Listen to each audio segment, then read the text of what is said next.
Assalamu alaikum everyone. This is Alamin Ahmed Ibrahim, one of the faculty members of IELTS and Kulura. Today I am going to show you something really special. So let's do it together.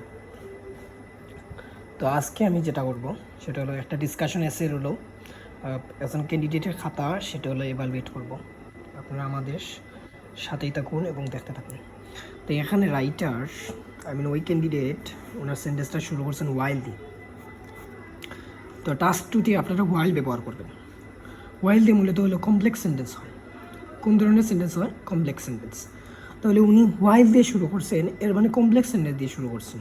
সেন্টেন্সটা পড়ি। While some people believe that competition at work, at school and in daily life is a good thing. এখানে উনি কমা ব্যবহার করছেন।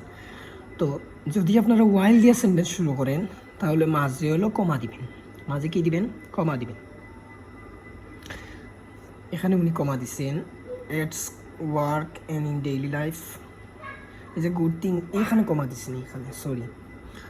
তো others claim that দিয়ে হলো বাকি অংশটা, এটা মূলত ডিসকাশন এসে। তো আমরা জানি ডিসকাশন এসের দুইটা পার্ট থাকে, এই দুইটা পার্ট উনি হুবু বসাই দিচ্ছেন এখানে। তো হুবু বসাই দিচ্ছেন, ঠিক আছে। এখানে দেখেন তো কম্পিটিশন রিলেটেড হলো ওয়ার্ড, উনি এখানে কম্পিটিং এগেনিস্ট লেখার কথা, কিন্তু এখানে লিখছেন হলো কমপ্লিটিং এগেনিস্ট। এর মানে ওনার স্পেলিংটা হলো মিস্টেক। তাহলে একটা আমরা পাইলাম স্পেলিং মিস্টেক। এরপর অংশ দেখি, ইন দিস এসে দিয়ে কমা দিছেন, I will examine both sides of argument. এখানে হবে both sides of the argument and provide my overall opinion. এইটা ঠিক আছে।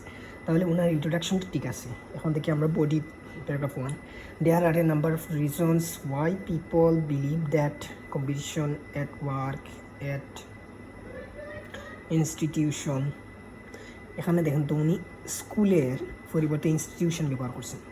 এটা কিন্তু আসলে স্কুলের পরিবর্তে ইনস্টিটিউশন ব্যবহার করা যায় না।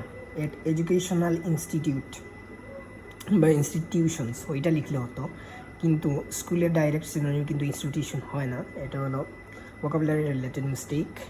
And in a daily life, daily life মূলত ব্যবহার করে না। তাহলে এখানে হলো ভুল হচ্ছে, ইজ এ গুড থিং। এখানে দিয়ে ফুল স্টপ দিছে। The main reason why people are in favor of this idea is because competition is vital for our everyday lifestyles. এখানে দেখেন তো লাইফস্টাইলের সাথে উনি এস যোগ করছেন, যেটা গ্রামাটিক্যালি কারেক্ট। ওয়েন পিপল, এই সেন্টেন্সটা উনি মূলত কমপ্লেক্স সেন্টেন্স দিয়ে শুরু করছেন। এটাকে বলা হয় অ্যাডভার্বিয়াল ক্লোজ।